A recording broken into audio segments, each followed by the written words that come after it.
समर्थ का शरणाग हो रंग होरी हो, भाई कदे न हो काज राम रंग होरी हो।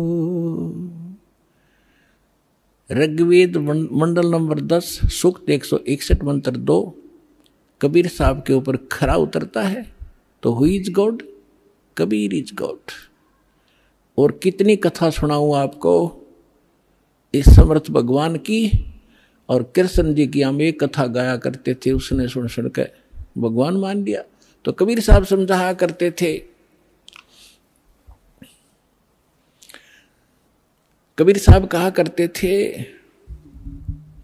बंधन काटे विपत में, कठिन कियो संग्राम, चिन्नो रे नर प्राणिया वो गरुड़ बड़ो के राम। परमात्मा समझाया करते थे उसमें कि तुम श्री राम को भगवान बताते हो, और जो तुम्हारी कथा में है रामायण में कि श्री रामचंद्र जी को, रामचंद्र जी के ऊपर पूरी सेना के ऊपर नाग फांस का एक हथियार छोड़ दिया था। सारी की सारी सेना नाग फांस में आ गई थी, यानी इतने सर्प हो गए थे, सभी सेना को ऐसे हाथों से और चारों तरफ लपेट के बांध दिया था, इंक्लूडिंग लक्ष्मण एंड श्री राम।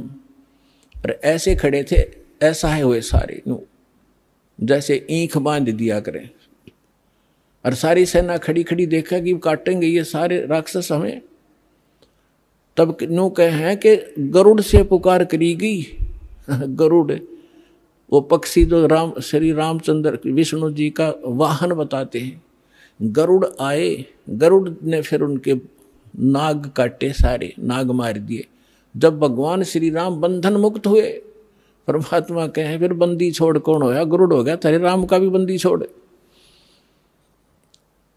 काटे बंधन विपत में, वो कठिन कियो संग्राम, चिन्नो रे नर प्राणिया ये गरुड़ बड़ो के राम।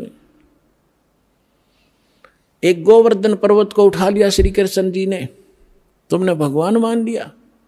गोवर्धन श्री कृष्ण धार्यो, द्रोणगिरी हनुमंते, शेष नाग सब सृष्टि उठारा, इनमें कौन भगवंत।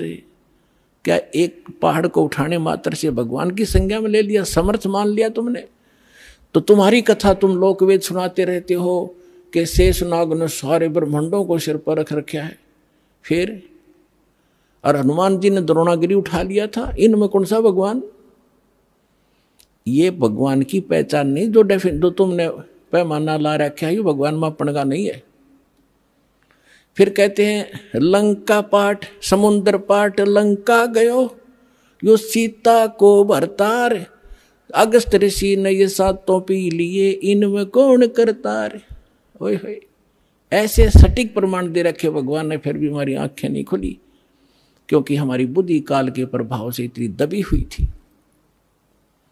परमात्मा ने कहा कि तुम्हारी बात बड़ी करता हूं कि श्री रामचंद्र जी ने समुद्र पर पुल बनवा दिया, इसलिए आप उसको भगवान मानते हैं। वैसे तो यह कहानी न्यारी है, दास बताता रहता है। ये खुद भगवान कबीर साहब गए थे एक महात्मा मुनिंदर के रूप में, और इनकी अर्ज पर एक पत्थर को, एक पहाड़ को हल्का कर दिया था, चारों तरफ रेखा खींच दी थी कि ये फ्लोटिंग हो गया है, अरे ले जाओ पुल बांध लो। श्री राम के बस का ना था समुद्र पर पुल बनाना।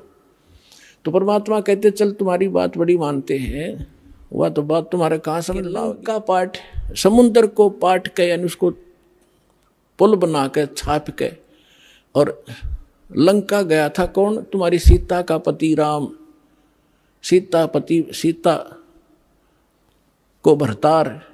अगस्त ऋषि ने तुम आप बताओ सातों पी लिए घूट में, तो इनमें कौन सा भगवान? जबकि श्री रामचंद्र जी तो 3 दिन तक समुद्र में खड़े होकर याचना कर रहा था, मैंने रास्ता दे दे, फिर भी ना रास्ता मिला। और अगस्त ऋषि ने एक घूंट में सारे पी लिए थे, फिर वापस छोड़ भर दिए। अगर ये इस तरह के अटपट से तुम भगवान को सिद्ध करना चाहते हो तो यूं भी सिद्ध ना होता तुम्हारा। तो पुण्यात्माओं, सौभाग्य आपका, आपको ये तत्व ज्ञान प्राप्त हो रहा है। इसको तत्व ज्ञान कहते हैं, जो निष्कर्ष निकालना जाओ सारी कथाओं का। ये जड़ी बूटी तो सबने पता था, या तुलसा है या फलानी है, या तो उनकी जड़ी उसका जो औषधि बना वो है वैद्य। तो ये दास है इस अध्यात्म मार्ग का वैद्य, और जड़ी बनाकर भगवान डर गए थे सतनाम और सारनाम की, जो आज दास के समझ में आ गई, और उसका परिणाम आप देख रहे हो। लाखों लोगों का रोग नाश हो गया, घर में वृद्धि होने लगी, सन्नी संतान को संतान मिल रहा है, निरोग हो रहा है, और फिर ज्ञान ऐसा प्रबल आत्मा को गदगद कर देता है। अपने आत्मा धर्मदास जी को परमात्मा ने तो थोड़े उदाहरण दिए थे दास ने, क्योंकि वो तो भगवान थे, अपने बारे में कहे तो ना समझ में आओ। इसीलिए एक गुरु की, एक दास की आवश्यकता होती है जो आत्मा और परमात्मा का मिलन करवावे। तो ये दास है इस विश्व में परमात्मा से मिलाने वाला, सच्चा ज्ञान बताने वाला, और काल के बंध से छुड़वाने वाला।